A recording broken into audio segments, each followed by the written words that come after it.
The name that changed everything. Pick up any history book about the ancient world and you'll see the word Persia everywhere.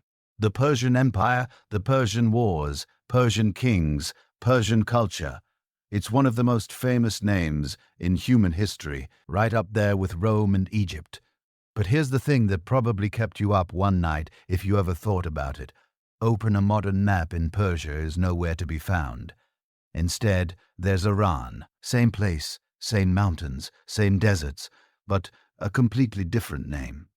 So what a completely different name. So what happened? When did Persia become Iran? Was it a revolution, a conquest, some political decree? And why does almost nobody know the real story? If you think the answer is simple, like it just changed in 1935, when the government made it official, you're technically right, but you're also missing about 3,000 years of context that makes that moment make sense, because it hears what they don't tell you in school. The people who lived in Persia never actually called their land Persia. That was a foreign name, a Greek name given to them by outsiders who only saw one small part of a vast civilization. The Iranians themselves for millennia had a different word for their homeland. And the story of how these two names coexisted, competed, and eventually collided is way more fascinating than any textbook will admit. Tonight, we're going back to the very beginning before the name change in 1935. Before the Shah and the Safavids, before the Arabs and the Mongols, before even Cyrus the Great built the empire that made Persia famous. We're going all the way back to the ancient peoples who first settled the Iranian plateau and asked themselves, who are we? Where do we come from? And what should we call this place? The answers they came up with would echo through thousands of years of empires, invasions, and transformations, and somehow, despite everything, that ancient identity survived. Most people have never heard this full story. They know Persia was powerful. They know Iran exists today. But the journey between those two names, the empires that rose and fell, the identities that were claimed and reclaimed, the way a single people managed to stay themselves through Greek conquest, Arab invasion, Mongol devastation, and everything else history could throw at them. That story almost never gets told. So, if you enjoy falling asleep to these kinds of deep historical journeys, you might also like our book, exploring other forgotten chapters of the ancient world. You can find it at sleepytimehistory.com. And if you're just here to drift off while learning something incredible, subscribe and tell me where you're listening from. It's always wild seeing Tokyo at sunrise and Toronto at midnight, all in the same comment section. Now, settle in. Get comfortable, because we're about to trace one name, one identity, one people across 3,000 years of history. And by the end, you'll never think about Persia or Iran the same way again. Before we can understand how Persia became Iran, we need to, before Persia, the ancient Iranian plateau and its first peoples, understand the place itself, the Iranian plateau. If you've never really thought about the geography, you're missing half the story. Because this wasn't just some random patch of land where empires happened to rise. This was one of the most challenging and strategically crucial landscapes in the ancient world.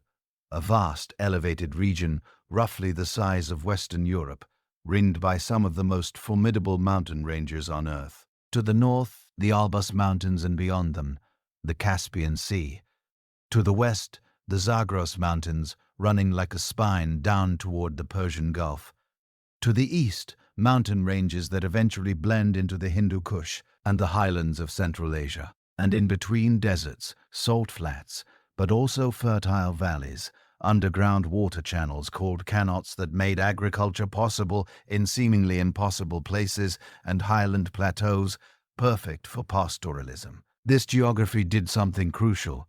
It created natural boundaries that protected the people inside while also forcing them to become incredibly adaptive. You couldn't just rely on one survival strategy here. Coastal communities lived differently than mountain dwellers. Desert peoples developed entirely different skills than valley farmers. The Iranian plateau didn't produce one unified culture. It produced a patchwork of interconnected peoples who learned to thrive in radically different environments while maintaining trade and cultural ties across vast distances. And people had been living here for a very long time, long before anyone had heard of Persia, long before the Emi or the Persians arrived. The archaeological record shows sophisticated civilizations emerging on the plateau as early as 3000 BCE, maybe earlier. In the southwest near modern Kazan, the Alamates built one of the world's first urban civilizations, centered on the city of Susa. They had writing monumental architecture, complex trade networks reaching into Mesopotamia and beyond. They weren't Persians. They weren't even speaking an Iranian language. They were their own distinct people with their own culture. And they would remain a major power in the region for over 2,000 years. Further south, in what's now Kerman province, archaeologists have uncovered evidence of the Guru civilization, dated to 2500 BC. Elaborate carved vessels, evidence of metalworking, indicators of a society wealthy enough to support specialist artisans. We don't know what they called themselves. Their writing system, if they had one, hasn't been deciphered. But they feared were here thriving, trading, building. The point is, the Iranian plateau was never empty, never waiting for some great people to arrive and civilize it. It was already civilized, already complex, already ancient, when the next chapter began. That next chapter came sometime in the second millennium BCE, maybe earlier. Groups of people speaking Iranian languages, part of the broader Indo-European family, began migrating onto the plateau from the north and northeast. Not as a single wave of conquest, but gradually over centuries, small groups of pastoralists moving with their herds, finding good grazing land, settling, intermarrying with existing populations.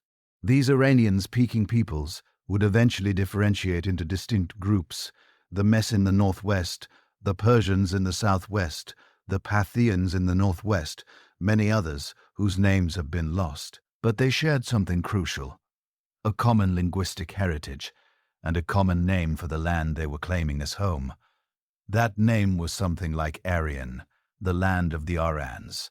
In Old Persian it was Aryan. In Middle Persian it was Aryan. In Middle Persian it was Aranam. In Middle Persian it became Aran, eventually Iran.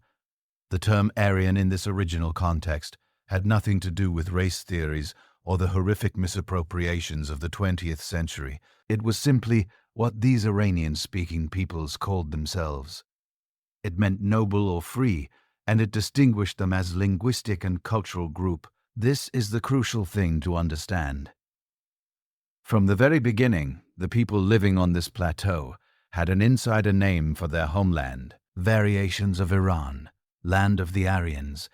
They used this name in their inscriptions, their poetry, their royal proclamations. It was their identity, their claim to belonging.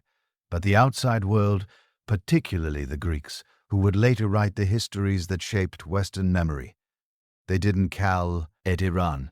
They focused on one Iranian group, the Persians, who built the most famous empire. And they called the whole region Persia, after the province of Perez in the southwest. Two names for one place: the insider name and the outsider name. And for the next 3,000 years, these two identities would coexist, compete, and tell very different stories about the same civilization. Or so it seemed. The Mess were organized. The rise of the Mess, Iran's first empire before Persia, in tribes, each with its own chief, its own territory, its own interests. They bred horses in the highland valleys. They controlled critical trade routes between Mesopotamia and Central Asia. The Assyrians knew about them, extracted tribute from them, occasionally launched punitive expeditions to remind them who held real power.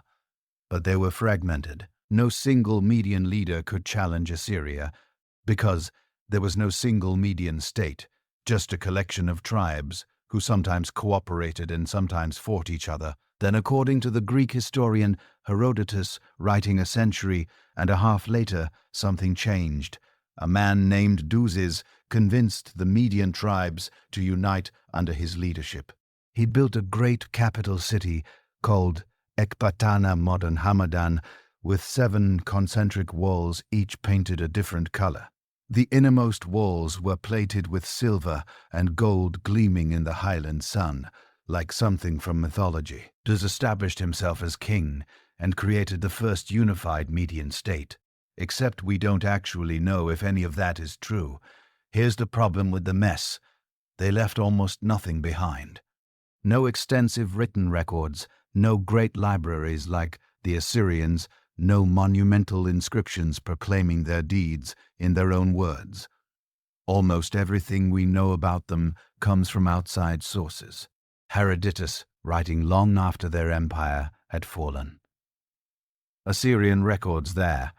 T mentioned them only as tribute-paying subjects, or occasional threats, later Persian inscriptions that acknowledge them as predecessors, but don't elaborate on the details. Modern archaeology has found some evidence of Median settlement at Hamadan, but nothing like the spectacular 7-world city Herodotus described.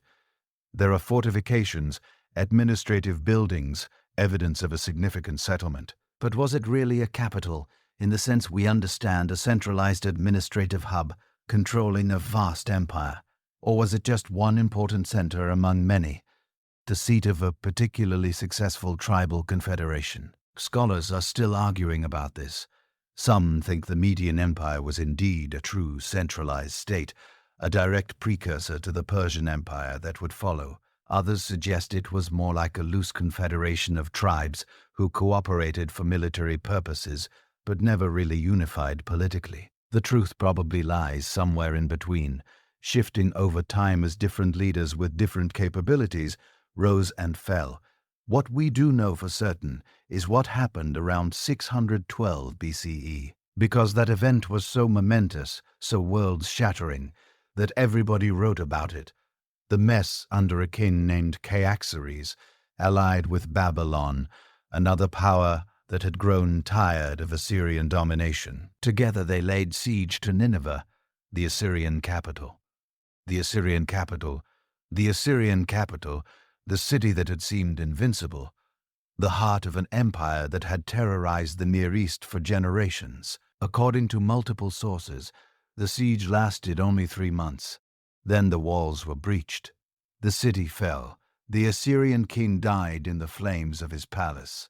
The greatest military power in the world collapsed so completely that within a generation people could barely remember how terrifying it had once been. The mess didn't do this alone. Babylon played an equal or and larger role, but they were there they were crucial, and after the victory, they claimed a substantial portion of the former Assyrian territories. Suddenly, these highland tribes controlled an empire stretching from eastern Anatolia through the Zagros Mountains and beyond. They were a major power, a force that neighboring kingdoms had to respect and fear. What did the mess call their realm? We don't have their records, but linguistic evidence and later Persian sources suggest they used variations of that same ancient name. The land of the Aruns, their identity was rooted in the same linguistic and cultural heritage as the other Iranian peoples scattered across the plateau. They weren't Persians, not yet, but they were speaking a closely related language, worshipping similar gods, organizing their society according to similar principles. The Greeks, just beginning to encounter these Eastern powers, barely distinguished between them. Medes and Persians were all just Eastern barbarians to early Greek writers. Some Greek sources use the terms almost interchangeably. Others show awareness that the mess came first, that they were the earlier dominant group, but the distinctions were fuzzy. These were all people from that vast, mysterious region beyond the eastern horizons of the Greek world. The Median Empire, however, defined, lasted perhaps 70 years as a major power, maybe less. This is where the source problems get really frustrating. We don't know exactly how their administration worked. We don't know much about their culture, their literature, their daily life. We can infer some things from what came after from Persian practices that probably had Median roots. The use of the old Elamite language for administrative purposes, certain styles of court ceremony, the organization of the empire into provinces called satraps, though we're not certain the Mess used that exact system. What we do know is that the Messa, Dassels, smaller kingdoms, and tribal groups that acknowledged Median overlordship while maintaining their own local leadership, and one of those vassal groups lived in the southwestern part of the plateau in a region called Parsa. The Greeks would later call it Perseus. We know it as Far Province. Those vassals called themselves Persians, and they were about to change everything because empires built on tribal confederations are inherently unstable. They depend on the personal authority of successful military leaders. When a strong king dies and a dark, weaker one takes his place, vassals start calculating, start wondering whether their own ambitions might be achievable, start thinking that maybe the time has come to stop paying tribute and start collecting it instead. Around 550 BCE, a Persian king named Cyrus decided he was done being anybody's vassal and the world would never be the same again. Cyrus was the king of Anshon, a Persian territory. Cyrus the Great and the birth of Persia. In the eyes of the world in what's now Fars province, he ruled as a vassal of the Median king Astyages, his grandfather. According to some traditions, the arrangement should have been stable. The Persians paid tribute. The Mess provided protection and left them mostly alone. Everyone benefited, but something went wrong. Maybe Estia demanded too much. Maybe Cyrus was just unusually ambitious. Maybe, as Herodotus claims, there were prophecies and dreams and palace intrigue involving an attempted infanticide. We don't know what actually triggered the conflict. What we do know is that around 553 BCE Cyrus revolted. He refused to send tribute. He started gathering, supported among other Persian tribes and discontented Median nobles. Ages responded by sending an army to crush the rebellion, except the army defected, or large portions of it. Did the sources disagree on the details? But the U come as clear within just a few years. By 550 BCET, Cyrus had defeated Astia, captured the Median capital at Ecbatana, and declared himself ruler of what had been the Median Empire. This is where Persia enters world history, not as a self-designation, but as an outside label that would stick for 2.5 millennia. The Greeks, who were just starting to pay serious attention to events in the East, called Cyrus's homeland Perseus. It came from Par, the Persian name for the region. To Greek ears, it sounded like Perseus, and they extended that name to the entire empire. Never mind that Cyrus now ruled over Mess, Babylonians, Elamites, dozens of other peoples. Never mind that his empire stretched across territories with wildly different cultures and languages. The Greeks called it all Persia because the ruling dynasty came from Perseus, and that name entered Western consciousness so deeply that it would outlast the B Empire itself by thousands of years. But Cyrus didn't stop with the Median territories. Maybe he couldn't. When you overthrow an empire through military force, you create a momentum that's hard to stop. Your soldiers expect rewards. Your new subjects need to be convinced you're strong enough to keep power. Neighboring kingdoms start making calculations about whether you're a threat or an opportunity. So Cyrus kept moving. Within a decade, he had conquered Lydia in western Anatolia, bringing him into direct contact with the Greek city-states of Ionia. He pushed east into Central Asia, subduing the Iranian peoples living in what's now Afghanistan and beyond, and then in 539 CE, he achieved the conquest that would echo through history, the one that would transform him from successful warlord to something approaching a mythological figure. He took Babylon, the city that had helped destroy Assyria, one of the greatest cities in the world with walls so massive that ancient writers claimed chariot teams could drive along the top, a city with centuries of history, immense wealth, and a population that considered itself the pinnacle of civilization.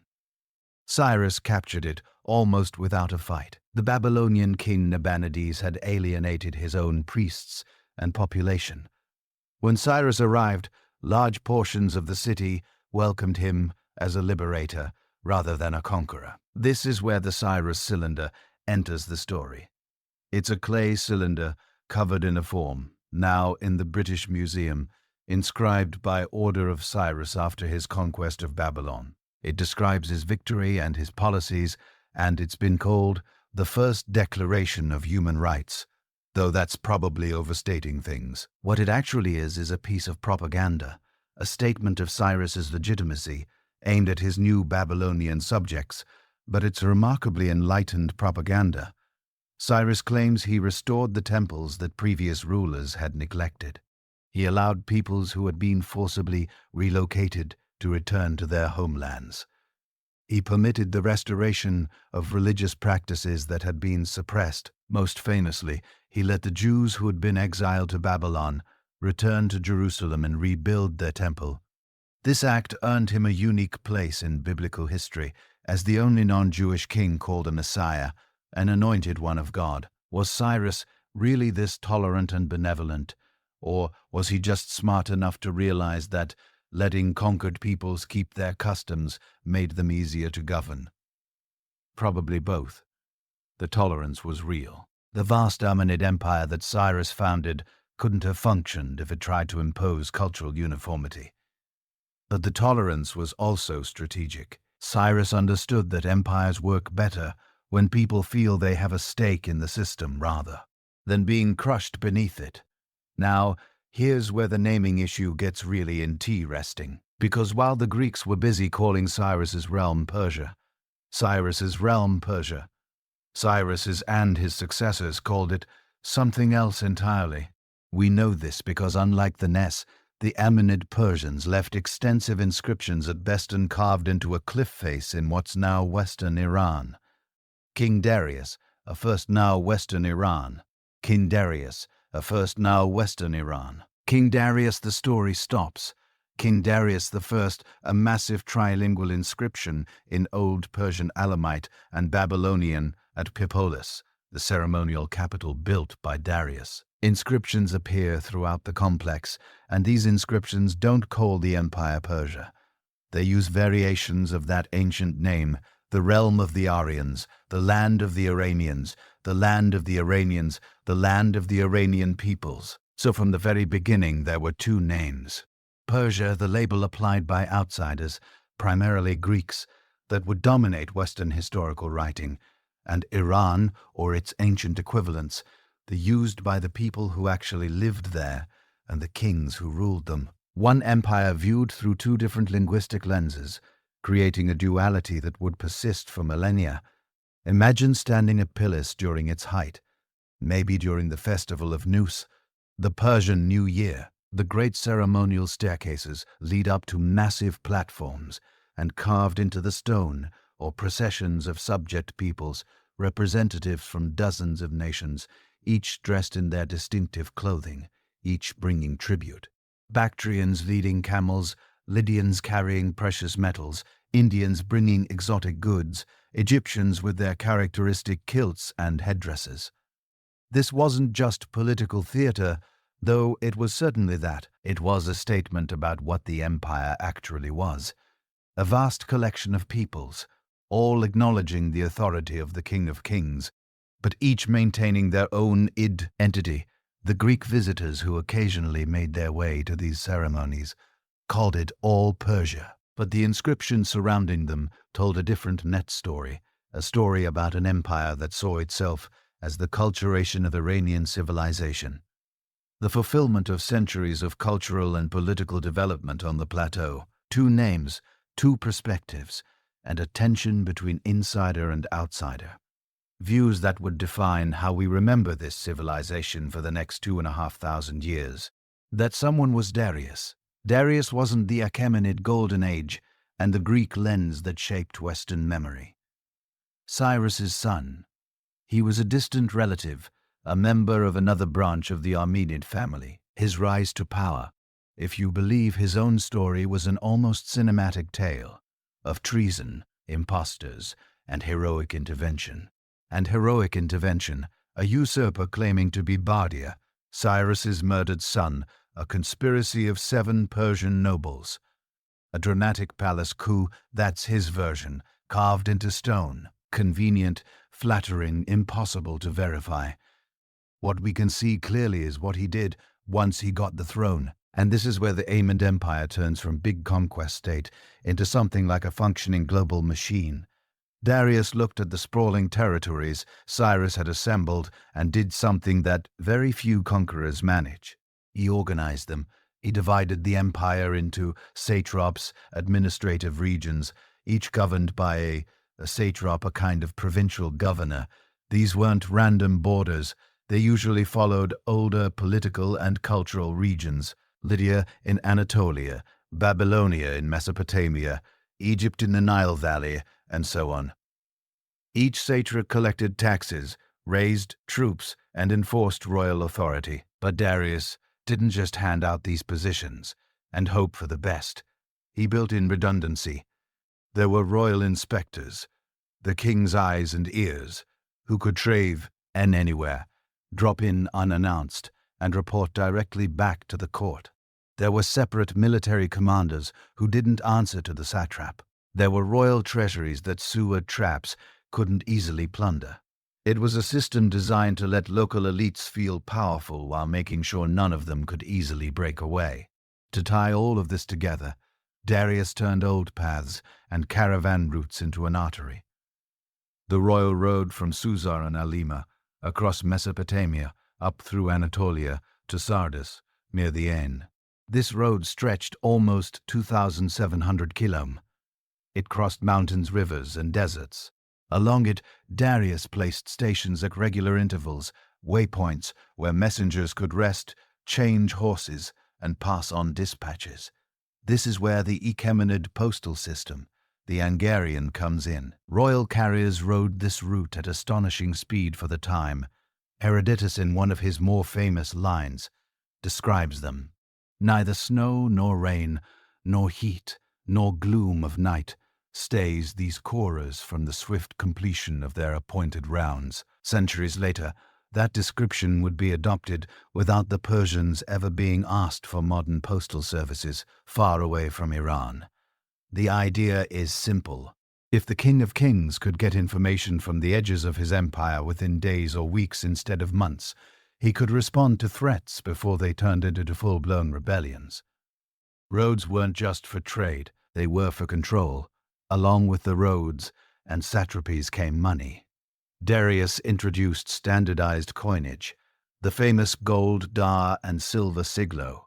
Earlier empires had used metal by weight, local coins or barter. Darius didn't abolish those practices overnight, but his coins provided a common reference point. Soldiers could be paid in a currency accepted from Egypt to Central Asia. Taxes could be calculated in standard units. Merchants could carry wealth in their pockets, rather than in ox carts.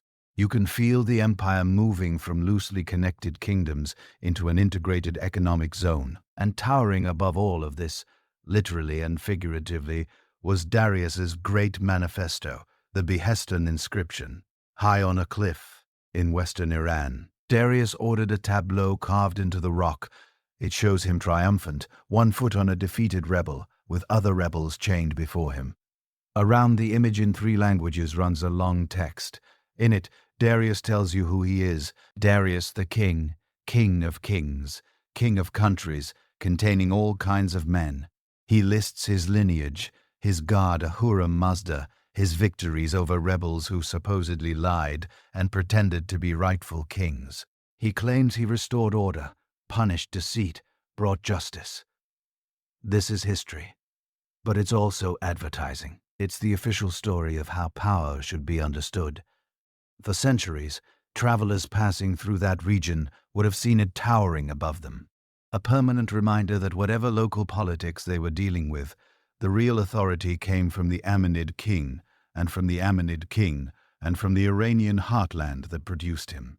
And yet, even as the Achaemenids crafted this image of a universal empire, another story was being written far to the west. A story that would shape how most of the world remembered them. The Greeks, by Darius's time, the Aemon frontier touched the Aean Greek city-states in Ionia, what's now western Turkey, found themselves paying tribute to this distant king of kings. Some cooperated, some resented it. Under Darius, a revolt broke out. The Ionian Revolt.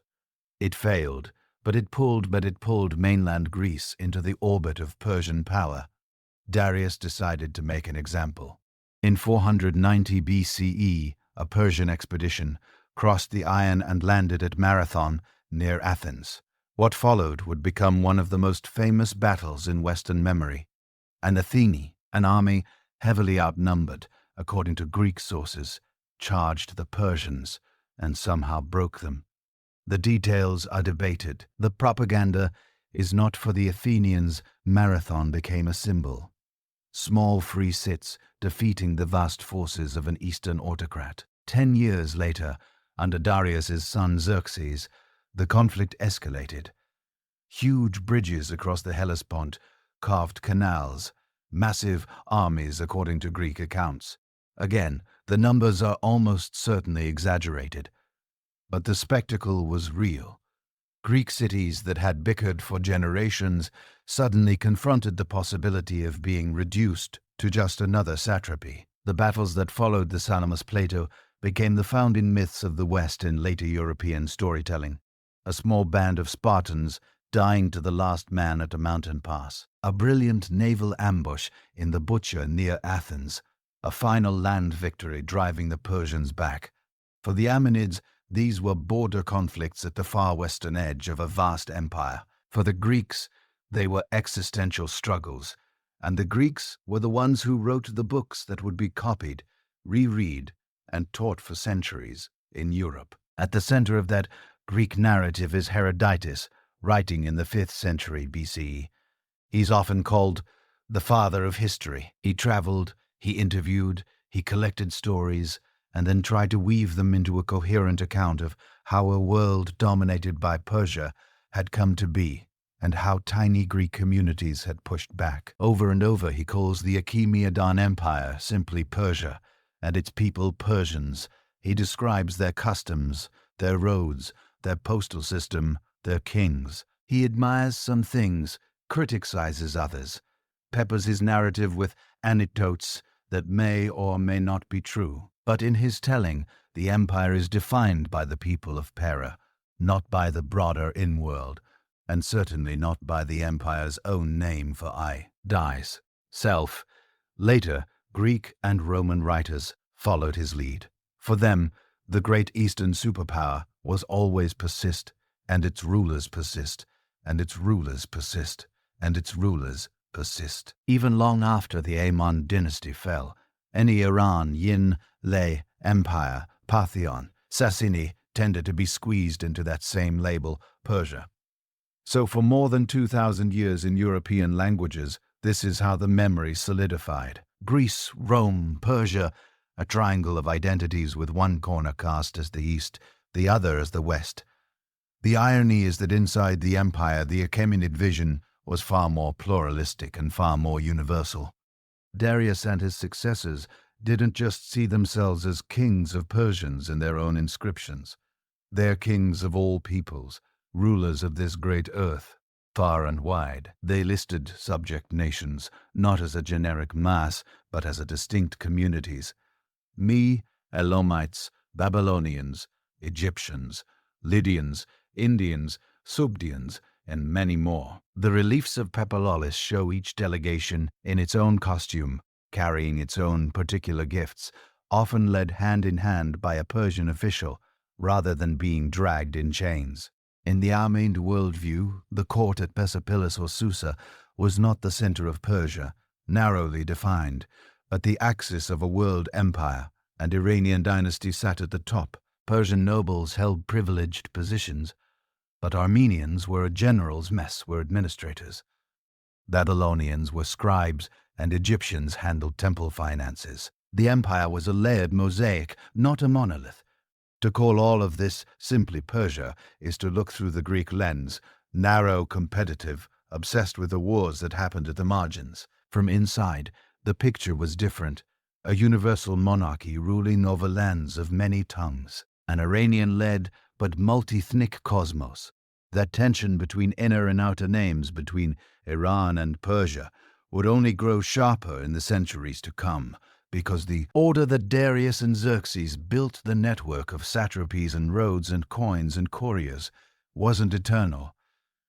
In the 4th century BCE, another ambitious young king would appear in the West, one who had grown up hearing Greek stories of Persian arrogance and Greek heroism, one who decided to flip the script and carry war eastward into the very heart of the empire that had once threatened his world.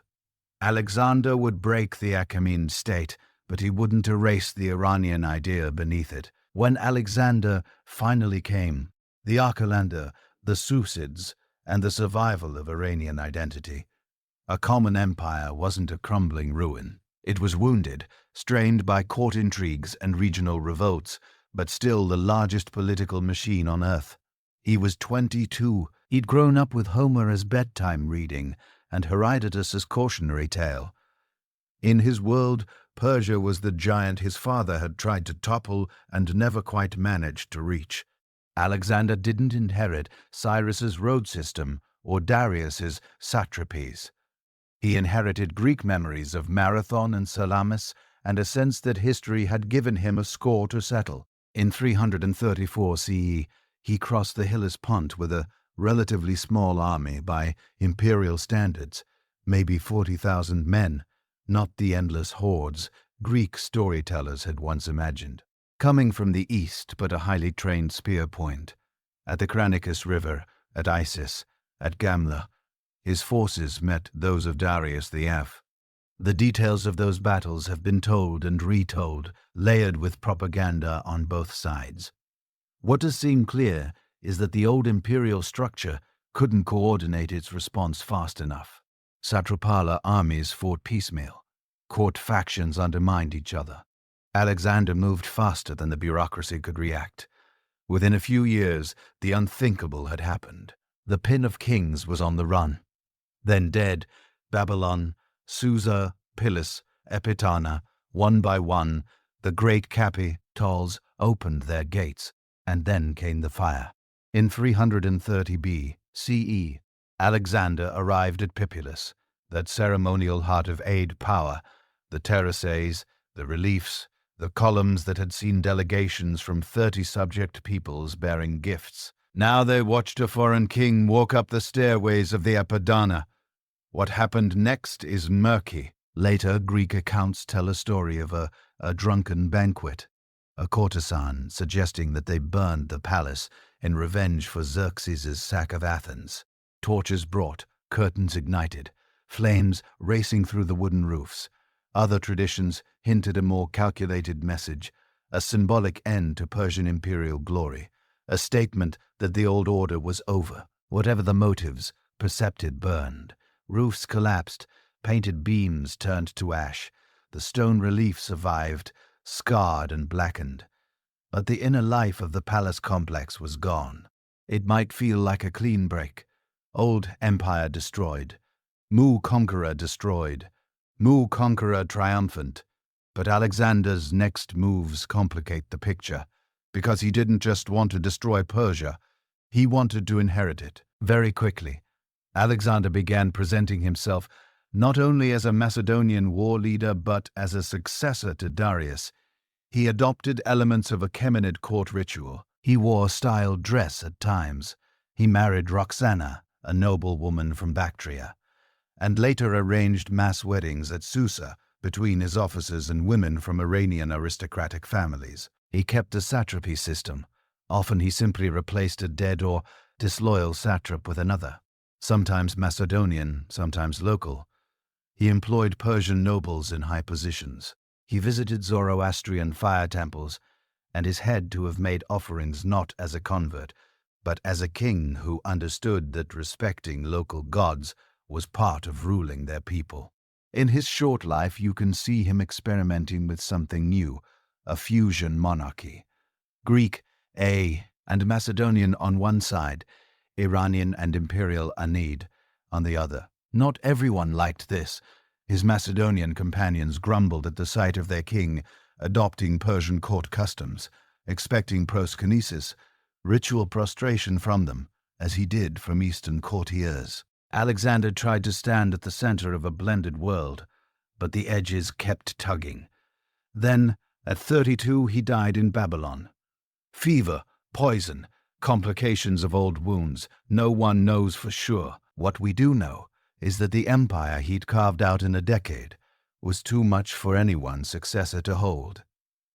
His generals, Diodosi's successors, split it like a carcass. Out of this chaos emerged a new ruling house over much of the old Iranian heartland, the Sassids, named after Seleucus, one of Alexander's generals, who managed through alliance and opportunism to secure Babylon. Then much of the eastern territories, on paper, the Sassanid Empire was Greek. Its court language was Greek. Its rulers took Greek names: Seleucus, Antiochus, Demetrius. They founded cities with Greek-style institutions and Greek-sounding names: Susa on the Tigris, Antioch, and dozens more. They minted coins with Hellenistic imagery. Philosophers and poets from the Greek world found patronage in their courts. But look at a map, and you see the irony immediately. Most of their territory wasn't Greek at all. It wasn't Greek at all. It was the same vast Iranian and Near Eastern world the Brahminids had ruled. Mesopotamia, Syria, parts of Anatolia, and crucially, the Iranian plateau. So everyday life didn't suddenly become Greek. Imagine a small valley in what's now Fars or Media. The Sassanid king and far-off Antioch issues decrees in Greek. A governor, maybe with a Greek name, but married into a local noble family, sits in a fortified town. In the market, Greek merchants haggle over silk and spices, their words laced with accents from the islands, and the owner. You just a few hills away, in a stone-walled compound, a Zoroastrian fire temple still burns. Priests in white robes tend the flame, reciting prayers in Avestan and old Iranian dialects. Farmers bring offerings, whispering, wishing wish sheets for good harvests in their own languages. Children grow up hearing stories of Yamshed and Zahak, of heroes and kings whose names never appear in Greek chronicles. This is where something subtle but crucial survives, an Iranian way of seeing the world.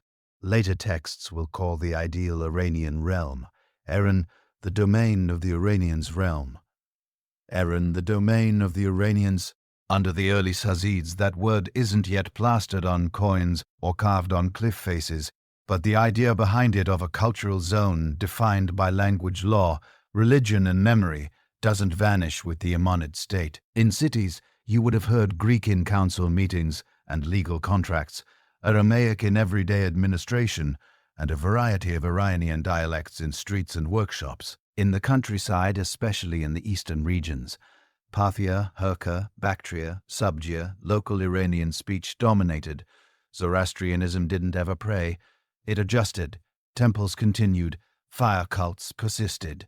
The magi of priestly families carried on rituals, sometimes with royal support, sometimes on the patronage of local nobles who didn't care much whether the distant king's inscriptions were in Greek or Old Persian, as long as their estates remained intact. Many Kropal families simply survived the transition.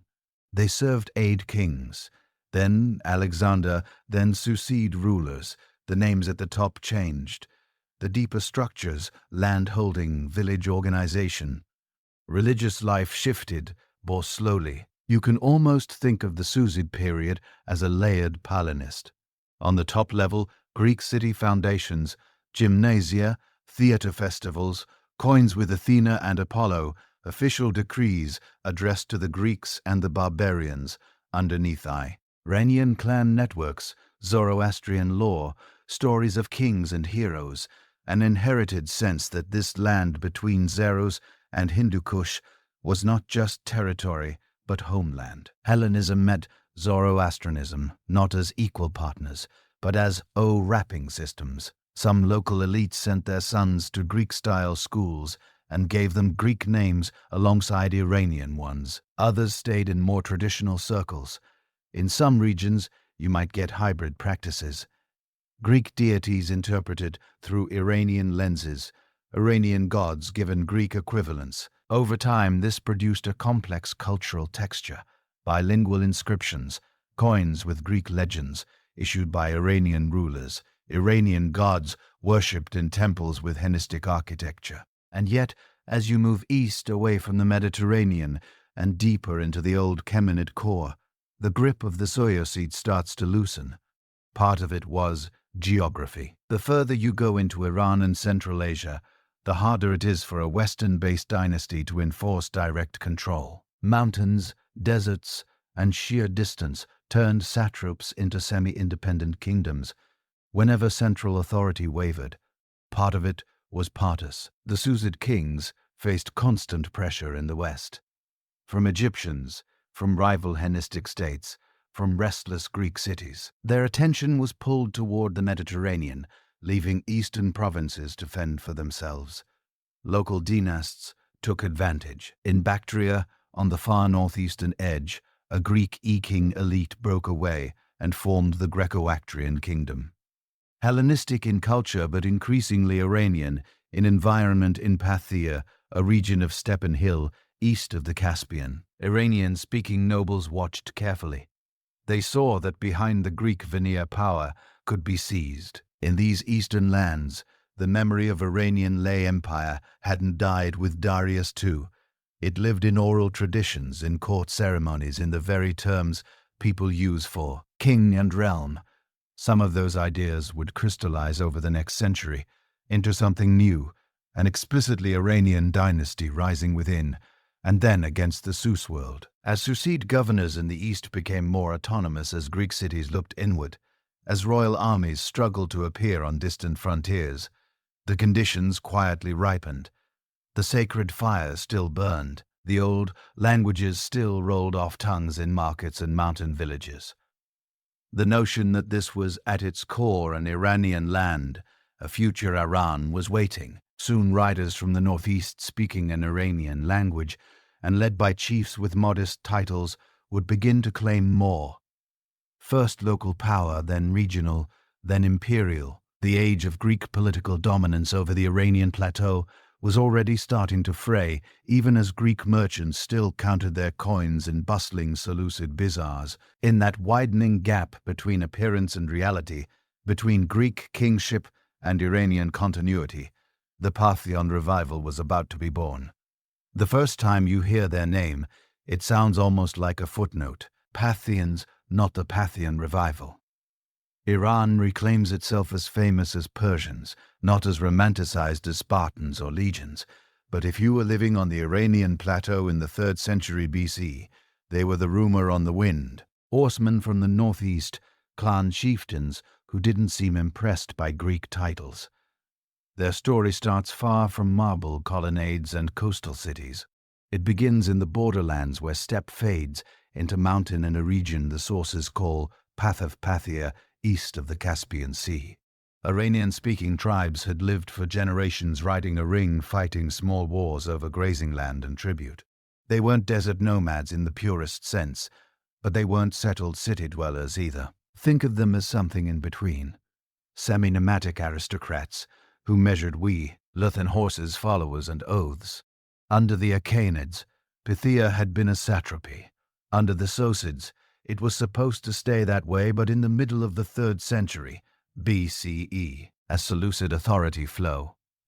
Ika in the east, a man named Asas, Ashak in Iranian form, made a decision that at the time probably felt more like a local gamble than a world historic move. He rebelled. The details are hazy. Later historians, mostly Greek and Roman, don't linger on the early Parthians until they're forced to. What seems likely is that Arcasus was either a local chieftain or a leader of a confederation of clans with ties to the steppe. He seized control of Parthia around 247 BCE, ousting or sidelining the Susi-appointed governor. On one level, it was just another provincial revolt. On another, it was something else. The first successful reassertion of Iranian-led power over a piece of the old Achaemenid heartland since Alexander's conquests. Arases and his successors took his name as a dynastic title. The Arsacids. At first, their realm was small, squeezed between other powers. Sukids to the west, Greco-Bactrian rulers to the east, nomadic groups beyond. But they had time on their side. Suzid kings were busy fighting each other, fighting in Syria, fighting in Anatolia, fighting everywhere except the one place that would eventually matter most, the Iranian interior. While royal crowns changed hands in Antioch, the Assids did something deceptively simple. They survived, they topped, they learned, they adopted some Seleucid-style administration when it suited them, minted coins, struck treaties, took on high-sounding titles. But their real strength rested on older pillars, clan loyalty, cavalry warfare, knowledge of the harsh landscapes between steppe and mountain. Over the next century, they expanded step by step, Achaia Media Mesopotamia. Not in a straight line, not without reverses, but wick, a kind of patient resilience. By the late 2nd century BCE, the map had flipped. The empire that once ruled Parthia was now being pushed back by Parthia. The Seleucid state shrank to a fragment of Syria. The assassin kings riding out from the northeast, now claimed as their own cities, whose walls had once echoed in Old Persian, then in Greek, and now in something new, an Aramean revivalist voice wrapped in holistic forms. If you could have walked into their capital at its height, you'd feel that blend immediately. The Parthians chose as their main royal residence not a high plateau fortress, but a city on the Tigris Kisapan, just across from the old Suzid foundation of Sushi on the Tigris. This twin city complex, near today's Baghdad, became the beating heart of their empire. In Tisan, you'd see Greek merchants tallying accounts. You'd hear Aramaic scribes recording transactions. But in the royal camp among nobles and generals, you'd hear Pathion and other Iranian dialects, old words for lord, clan, fire. Pathion rule was famously decentralized. Rather than trying to imitate the more tightly controlled Achaeid model, they leaned into a kind of imperial feudalism. The assassin king sat at the top, but below him were powerful noble houses, semi-independent dynasties with their own territories, troops, and traditions. Some had roots going back to Achaemenid times, others rose with the Parthians themselves. They owed allegiance, tribute, and military service to the King of Kings, but within their own domains, they wielded considerable autonomy. To a Greek or Roman observer, used to centralized states, this looked like chaos. To the Parthians, it was a flexible ladies of obligations, kinship, and prestige religiously and culturally. They also blended. Parthian kings allowed Greek cities to keep their institutions. They printed Greek legends on many of their inns. On some early issues, they even called themselves Phlerin, friends of the Greeks. This wasn't because they secretly wanted to be Greek. It was diplomacy branding, a way of reassuring urban elites and Mediterranean traders that they were civilized rulers, not barbarians from the steppe. But flip the coin, literally or metaphorically, and you see something else. On the same coins, or in parallel inscriptions, Parthian kings used titles that reach back to aid grandeur. King of Kings, an echo of Shia-Hethia, Shianim, the old Persian formula, in the languages they spoke at home, in the myths they patronized, in the fires they endowed. They were not Philinines first, they were Iranian rulers of an Iranian realm. This dual identity became even clearer as they faced a new rival from the west. Rome by the 1st century BCE. The Persian Empire formed the eastern wall of the Roman world. Between them lay contested lands, Armenia, northern Mesopotamia, Syria's fringes. Here for centuries, Roman legions and Parthian horsemen would test each other's limits. One encounter in particular burned itself into Roman memory, the Battle of Carrhae in 53 BCE. A Roman triumvir, Marcus Licinius Crassus, rich, ambitious, eager for glory to match Caesar and Pompey, marched east with a large army. Imagining an easy campaign against barbarians, he met something else. Parthian generals brought to the field what may have looked at first glance like a lighter force, but their strength wasn't in dense infantry. It was in cavalry, heavily armored, cataphracts with lances, and above all, horse archers. On the flat plains near Kari, Baratheon riders executed tactics that would become legendary. They swarmed, encircled, feigned retreat. They loosed showers of arrows from a distance Roman infantry found hard to answer. They used a maneuver that later writers would call the Pantheon shot, firing backward at pursuers while riding away at speed. Cross's army, weighed down by heavy armor, unaccustomed to this kind of fluid warfare, was ground down. Thousands died. Standards, the eagle topi, dembles of Rome's legions, fell into Parthian hands. For Rome, this was a humiliation. For Parthia, it was a statement. In later decades, that memory hung over negotiations and wars. When Augustus came to power, he made a diplomatic priority of recovering those captured standards. The Parthian king eventually returned them, as part of a carefully staged exchange. Statues in Rome celebrated this as a victory, but everyone understood the subtext. Rome might dominate the Mediterranean, but in the east there was another empire equally proud, equally ancient in its self-conception, and underneath these imperial rivalries, something quieter continued. Names, Latin and Greek writers kept calling the great eastern power Parthia or Perseus. To them, Persia was a convenient shorthand for the whole Iranian world, even though by this time Perseus, the region of Fars, was just one part of a much larger Parthian-dominated landscape. But internally among Iranian elites, a different term was slowly crystallizing. Words related to Arya, Iran had long been used in Iranian languages to distinguish our people, our lands, from those of others. Under the Arsacids, these words didn't yet appear in big stone proclamations the way they would under the Sassanids, but they circulated in oral tradition, legal language, and self-description. The idea of an Iranian world, not in the modern national sense, but as a cultural and religious sphere, gathered strength. Part of that strength came from religion. Zoroastrianism under the Parthians was not a centralized church with fixed scriptures and hierarchy. It was a web of traditions, fire cults, priestly families, ritual practices that varied by region but shared common roots. Parthian nobles endowed fire temples. Sacred flames burned in their estates, their capitals, their border fortresses. Priests recited hymns in Avestan and Middle Iranian dialects, preserving cosmological ideas that stretch back to preeminent times, a universe divided between truth and the lie, light and darkness, Ahura Mazda and his adversaries. Much of what we know as the Avesta today was still then largely oral, memorized, chanted, passed from master to apprentice. Written manuscripts may have existed in some form, but the main archive was human memory. Alongside religious chants, another kind of memory flourished, epic. In noble houses, in winter halls and summer camps, professional storytellers, Gaussians and later Nagels recited tales of ancient Iranian heroes, of Rustam and Esfandiar, of Zahak, the spent-shouldered tyrant, of Jamanshod, lost glory, of Kienian kings who fought demonic invaders from the north.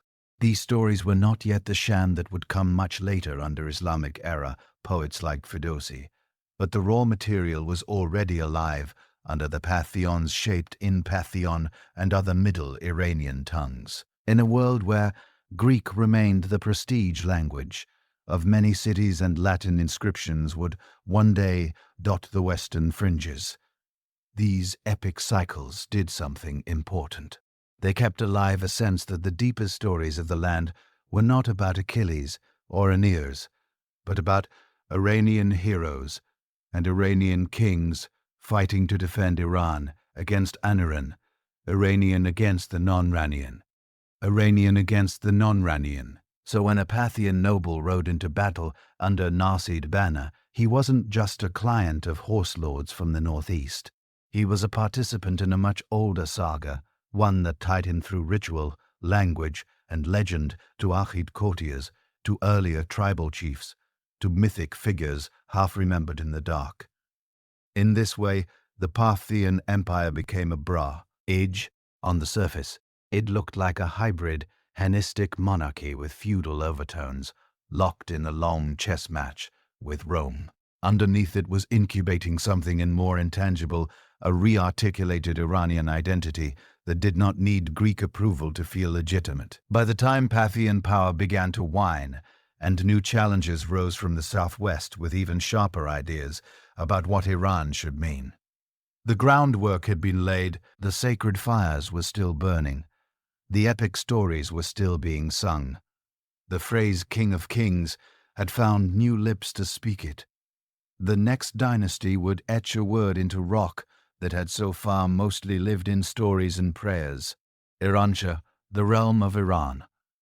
And with that, Iran would stop being just a feeling and start becoming a formal name. It looked like a provincial revolt in the Sassanid Empire, when Iran became an official name 3rd century CE, down in Perseus in Far, that old Achaemenid heartland that had never quite forgotten its glory. A local noble family was watching our sacked power fray. Their ancestor, we're told, was a priest of the fire temple at a place called Istaka, near the ruins of Pepololis. His name was Kassan. From him the dynasty would take its name, Sassan. His descendant, Ardashir. Ardashir in Middle Persian began like so many regional strongmen before him. A local ruler under loose Parthian, suzerainty governing a small corner, swearing formal loyalty, while quietly building real strength. But if the Parthian Empire had been a Parthian Empire, had been a Parthian Empire, had been a Parthian Empire, houses by praying at once. Noble houses fought their own feuds. Noble houses fought their own feuds. Rome pressed on the western borders. Internal succession disputes weakened the Aracid court. Ardashir saw his opening. He started close to home, conquering neighboring cities and fortresses in Fars. Then he pushed outward into Kardinin, to central Iran. The local nobility, tired of disunity, sometimes joined him, sometimes resisted, and were absorbed. At first, the assassin king Artabanis IV Beth may have seen these moves as just Anat, her troublesome satrap, grown overconfident. But Ardashir didn't stop. His campaigns climbed up the Iranian plateau like a slow, deliberate fire. The showdown came around 224 CE at a battle near Hormozgan. The sources are sparse and sometimes contradictory, but the outcome is clear. Ardashir's forces defeated Artabanis. The last Parthian king died on the field, and with him centuries of Aris at rule. What rose in his place was not just another house of horse lords. Ardashir was thinking bigger after his victory. He did something revealing. He didn't just call himself king. He took a very specific title, in a very deliberate form. Shahanshah Iran, King of Kings of Iran. Here, for the first time in surviving royal proclamations, that old half-mythic word, Iran stepped out of songs, prayers, and private self-descriptions, and into the official language of empire. It meant roughly the land of the Arans, the realm of the Iranian peoples. But now it was more than a cultural feeling. It was a jurisdiction, a claim on rock reliefs and inscriptions. Ardashir and his successors did something the Parthians had hesitated to do. They carved iron, the realm of Iran, into stone. At Nakshi, the ancient Achaemenid necropolis Ardashir had his story etched literally beneath the tombs of Darius and Xerxes. In one great scene you can still trace the outlines through the weathering.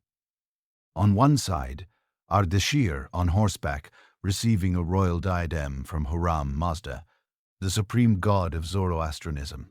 Under the hooves of Ardashir's horse lies the fallen Artabanis. Under Aha Mazda's horse lies a demonic figure, Aruman, the enemy of truth. The message is not subtle. The new king is not just a successful warlord. He is the champion of truth, defeating the lie, the restorer of right order in both the human and cosmic realms. The assassined Kupo is framed as a religious event, a cleansing of the world for the sake of Iran. And that word, Iran now has edges on Arashiyeh's coins and inscriptions. The full royal style appears Mazda Wurshier, King of Kings of Iran, whose lineage is from the gods.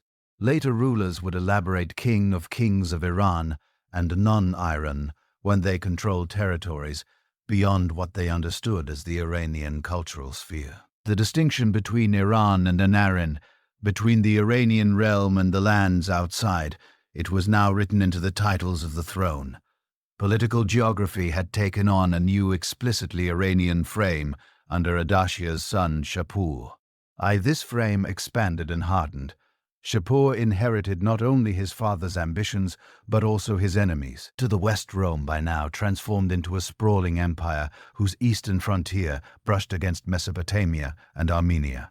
The Sassanids did not see themselves as junior partners in any shared world order. In their own inscriptions, they spoke as equals or superiors to Rome. Shapur's greatest propaganda piece lies at Nakshi-Rostam II, a rock relief showing a Roman Emperor Valerian kneeling, grasped by the Sassanid king, while another Roman, perhaps Philip the Arab, stands nearby. In the Latin and Greek traditions, this scene was an embarrassment. In Sinidi art, it was a centerpiece. Twice in his long reign, Shapur invaded Roman territory. He took Antioch, deported whole populations eastward, and at Adisari in 260 CE, he accomplished something no Eastern king had yet managed. He captured a Roman emperor alive.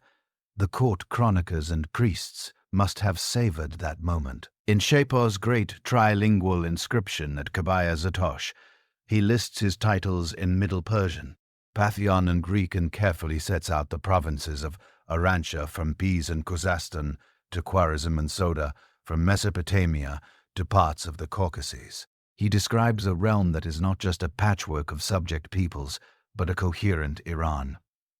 Inside that realm, the Sassanids set about doing something the Parthians had never fully attempted, building a centralized, ideologically unified state. At the core of that project was religion. Zoroastrianism became under the Sassanids a true state faith, not just a network of fire cults, but a structured church with high priests, councils, and a canon. Priests called Meds and Herbid rose to positions of political influence. A chief priest, the Madan Mo, priest of priests, stood almost like a counterpart to the Shahanshah, overseeing ritual purity, doctrine, and the vast temple estates that dotted the empire. The sacred texts, long held chiefly in oral tradition, began to be codified more systematically. Avast and hymns, ritual instructions, and commentaries were gathered, ordered, and written down in scripts adapted for the purpose. What we now know as the Avesta bears traces of the assassin's editorial hand. It was an act of cultural conservation, but also of definition. To be part of Iran was increasingly to stand under the fires of Ahura Mazda, to live within the cosmic drama of good versus evil, to honor the Azatus and hold back the forces of Duo the Lay. This didn't mean the empire was religiously uniform. Jews, Christians, Manukans, and others lived within its borders, but the official narrative of the state was unmistakably Zoroastrian and unmistakably Iranian. Alongside temples and courts, another kind of institution flourished centers of learning. One in particular stands out in later memory: the Academy of Gandhi. Shapur in Kastan, part hospital, part university, part translation center, Gandhi Shapur gathered physicians and scholars from across Iran and beyond. Greek medical texts, Indian astronomical law, local Iranian knowledge. They all mixed there, translated into Middle Persian and Syriac, discussed, commented on centuries later under the early Islamic caliphates. Many of Gandhishara's physicians would transmit this blended knowledge into Arabic seeding, what would become the great scientific flowering of the Abbasid age under the Sassanids. Though it was already a sign of something important, saw itself not just as an empire of armies and taxes, but as a custodian of wisdom. Culture seeped outward in quieter ways, too. Somewhere in this assassin world, perhaps at court, perhaps in noble houses between battles, a board game imported and adapted from India, took on a new form. Chatrang, the ancestor of what we now call chess, its pieces encoded the structure of a Sassanid army and court, king vizier elephants, chariots, cavalry. The game spread along trade routes, passed into the Islamic world as chatranj, then to Europe as chess. Today, when you move a king across 64 squares, you're playing with a distant echo of Sassanid strategy and royal imagery. Another pastime also carried their fingerprints, polo known as Choggin and Persian. It began as a training exercise for cavalry. Fast horses, long mallets, a bull flying across fields while aristocrats honed their riding and coordination. It became a favorite sport of Sassanid elites, painted in later miniatures as the leisure of kings.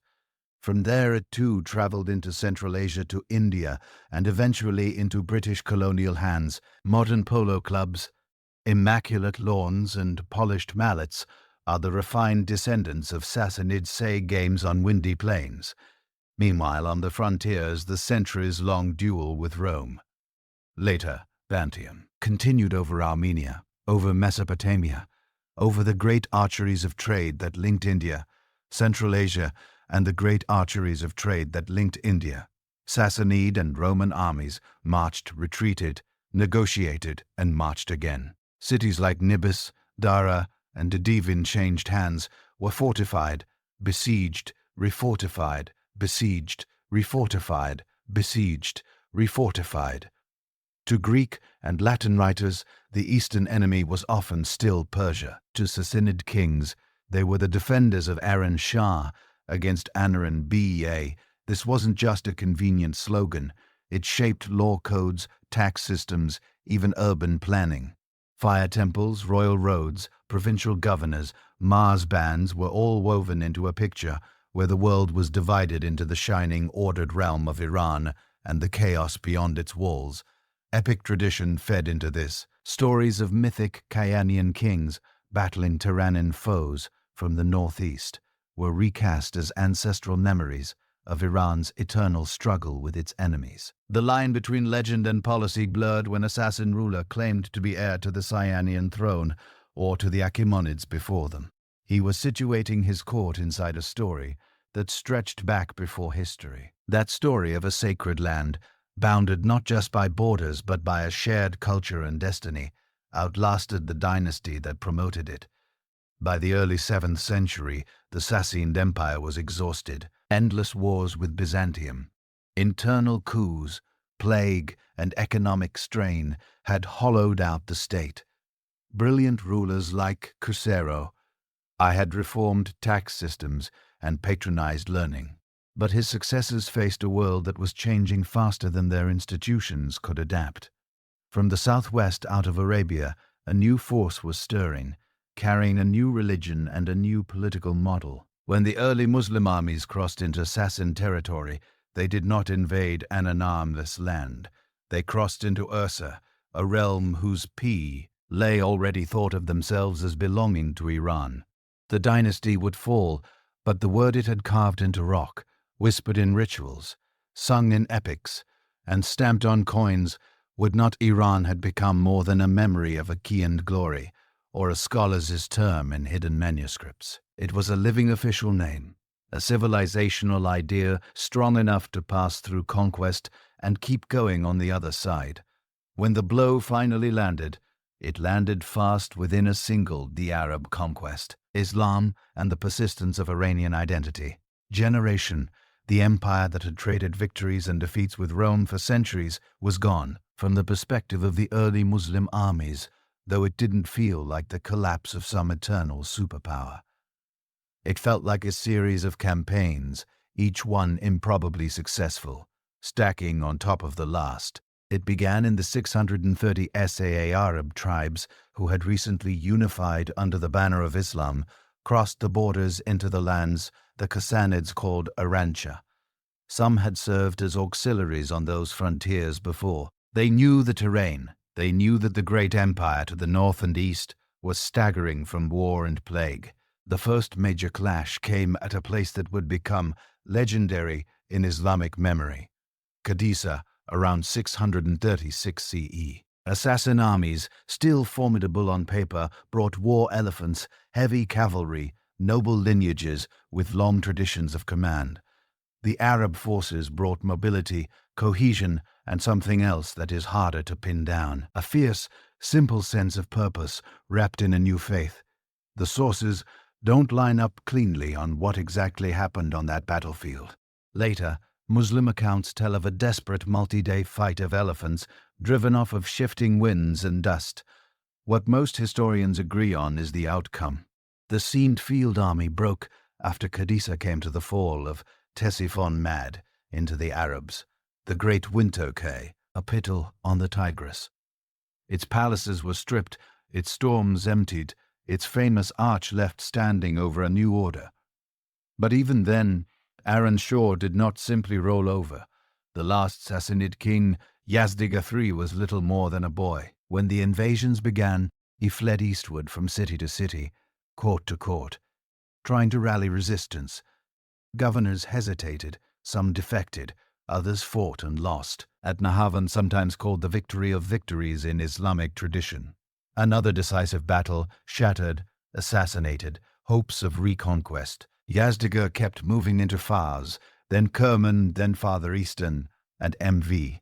He was killed around 651 CE, perhaps by a local miller, perhaps by conspirators, hoping to win favor with the new rulers. The details blur. What matters is that no Sassanid came after him. On paper, the fall is shockingly quick. In roughly 20 years, most of Iran-Shah passes under Arab-Muslim control. But if you zoom in, the picture looks different. Conquest is one thing, transformation is another. In the older Zoroastrian imagination, empires came and went, but the cosmic order remained. Fire altars still burned, priests still recited the gathers, communities still traced their lineages back to ancient heroes. Those did not vanish overnight. Islam arrived as both a faith and a political system. It brought new tax structures, new legal norms, a new sacred language, Arabic, and a new center of gravity. First in Medina, then Damascus, then Baghdad. To the early Coffees, Iran was a set of provinces. To the people living there, it was still their land, with their own memories of kings and heroes, their own rituals and stories. Religiously, the change was gradual, even and sometimes surprisingly quiet. At first, many of the conquered remained Zoroastrian. Under Islamic law, they were treated broadly like other Peel of the book, taxed, restricted in some ways, but rarely allowed to practice their faith. In villages and small towns, fire temples kept burning. Priestly families continued to pass down chants and rites. Some of the Zoroastrian texts we possess were written or recoccupied in this period by communities trying to hold on to a shrinking world. Conversion to Islam happened in waves. Some individuals converted early, drawn by conviction, attracted by the new community or simply hoping to avoid the extra taxes levied on non-Muslims. Others converted for more practical reasons to access state offices, to join the armies that now paid stipends and coin. Over generations, families that had been Zoroastrian became Muslim. Their children grew up hearing the Quran, learning Arabic phrases, fasting in Ramadan, but they also grew up speaking Persian at home, eating the same foods, remembering the same pre-Islamic kings as part of their own distant story. The old faith receded, but it did not vanish completely. Pockets of Zoroastrians survived in places like Far and Yaz, and later some would leave for India, becoming the Peri communities. They remained living reminders that Iran had been something else long before it became overwhelming Muslim. As belief shifted, language adapted. Under the Sassanids, the language of administration and high culture had been Middle Persian Pahlavi, written in a script so condensed and ambiguous that only trained scribes could comfortably read it. In the new Islamic order, Arabic quickly became the language of government, theology, and science. For a while, it looked like Persian might simply melt into the background as a local spoken dialect, never again the vehicle for high literature. But languages like identities, are stubborn things. What happened instead was a transformation. Spoken forms of Persian, already evolving on their own, began to be written again, this time in a modified Arabic script, absorbing a heavy layer of Arabic vocabulary and Islamic concepts. Over a few centuries, what we call New Persian emerged, recognizably Iranian in its bones, but dressed in new clothing. The earliest substantial texts in this New Persian appear under Iranian or Iran-centered Muslim dynasties, the Tahurids, Saffarids, and especially the Samanids ruling from Bukhara and Samarkand in the 9th and 10th centuries. They were Muslims. Their courts patronized Arabic scholars. But when it came to poetry, history, and the quiet occurrence of cultural memory, they turned to Persian. This was not an accident. By the 8th and 9th centuries, some non-Arab Muslims, especially in Iran and Central Asia, had begun to chafe at the way Arab elites claimed prestige simply by birth, presenting themselves as inherently superior within the new Ummah. The pushback took shape in a loose multi-layered movement, later called Shuya, from an Arabic word meaning peoples or nations. Shi'rites did something daring. They accepted Islam. They revered the Prophet. They quoted the Quran. But they refused to accept Arab ethnic superiority as a given. In their poems and treatises, they extolled the achievements of non-Arab peoples, especially the Iranians. They praised Sassanid administrative sophistication, pre-Islamic learning, and the etiquette of Persian courts. They pointed out that Islam had spread eastward on the backs of these older cultures, not into empty space. Sometimes the arguments were playful, boastful. Sometimes they were sharp, even bitter. But beneath them ran a simple claim. Being Muslim did not mean erasing older identities. One could be fully part of the Islamic world and still proudly Aryan non-Arabarian. The medium for much of this was language itself. As Persian re-emerged as a literary language, poets began to test itself. Could it carry the same philosophical weight as Arab? Aika. Could it carry the same philosophical weight as Arabic? Could it sing, argue, mourn, and praise with equal depth? By the late 10th century, one poet set himself a particularly audacious task. His name was Abul Kafauzi, from Tas in northeastern Iran. He decided to take the scattered body of Iranian myths, legends, and royal annals, stories preserved in Middle Persian prose, in oral epics, sung by minstrels in half-chronicles, and weave them into a single vast poem in New Persian. He called it the Shami, the Book of Kings. It took him decades, around 1010 CE. He completed a work of about 60,000 couplets, making it one of the longest epic poems in the world. In its pages, world-creating kings, dragon-slaying heroes, tragic princes, wise viziers, and flawed rulers all move against the backdrop of a land called Iran, struggling perpetually against its neighbors, especially Tran to the northeast. Ferdowsi made a deliberate stylistic choice. He kept Arabic loanwords to a minimum, reaching deep into the native resources of Persian, reviving old terms, crafting new compounds. He wasn't rejecting Islam. He was a Muslim himself, but he was a Muslim himself, but he was a Muslim himself, but he was proving that Persian could, on its own, carry the weight of an entire civilizational memory. Reading the Sham, a listener in the 11th century could feel something remarkable, that the story of Iran did not begin with Islam nor end with the Sassanids. It stretched back into semi-mythic antiquity and forward into their own time like an unbroken thread. It is hard to overstate how influential this was under the Synods in the East and the beyond, Iran and Iraq, both dynasties of Iranian origin, who at various points held real power, while caliphs in Baghdad receded into ceremonial roles.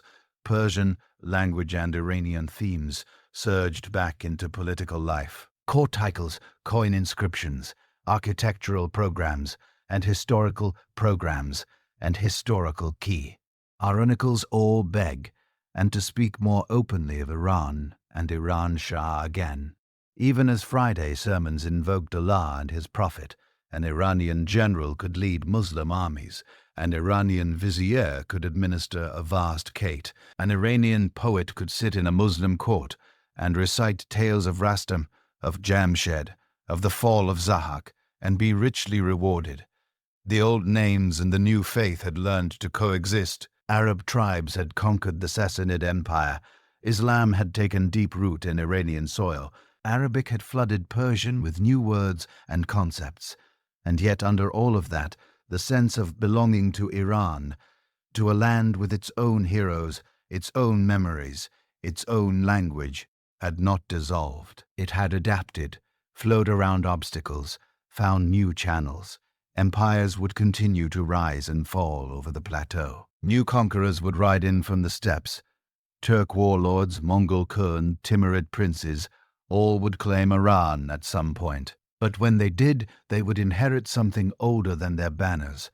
A name, a language, and a story that had already survived one great fall and was not done yet. The next riders, Turks, Mongols, and Timurids, Iran under foreign dynasties, did not come from Arabia.